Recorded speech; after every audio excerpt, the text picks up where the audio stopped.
Welcome to Geoffrey Onyeama, the Nigerian Foreign Affairs Minister. What's your reaction to Gambia's Communications Minister, Sheriff Bojang, leaving his job?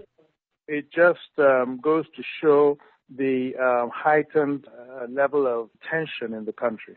Do you expect other members of the government to defect ahead of the inauguration of President-elect Adama Barrow?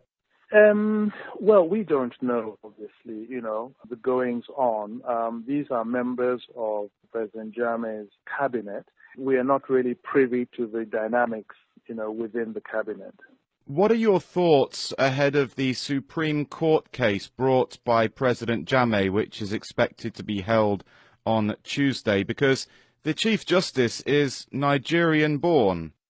That's right. Our position basically is that the Constitution has to be followed. And as long as that is done, then we have no issues. There are rules, there are deadlines and timelines provided within the Constitution. We just believe that those should be fully complied with.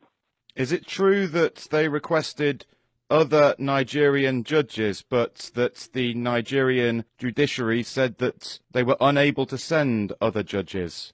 The situation is that there is an existing agreement between Nigeria and the Gambia to provide judges during certain periods of time.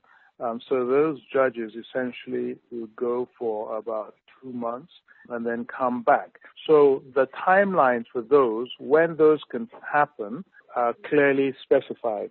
And January is not within that time frame.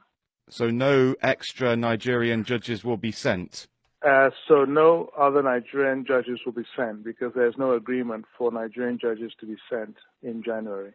What's the strategy for the visit to Banjul expected on Wednesday with President Buhari, President Ellen Johnson Sirleaf, Ghana's former President John Mahama, and Sierra Leone's President Ernest Bai Koroma?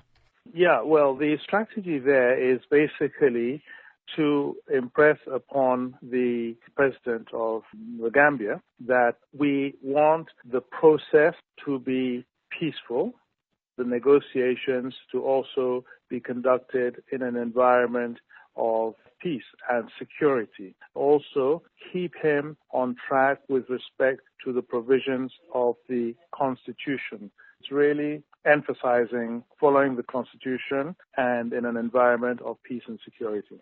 Is the sending of ECOWAS troops to Gambia still a possibility?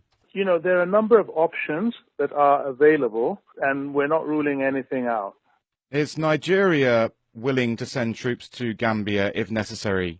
As I said, these are all options that are on the table and will all be considered on their merits, and nothing has been ruled out. Would sending troops to Gambia violate the principles of ECOWAS or the African Union, that being non-interference in another country's affairs? If troops, and very much a question of if, as I said, were to be sent, they will be done within the framework of international law. Thank you very much to Geoffrey Onyeama, Nigerian Foreign Affairs Minister.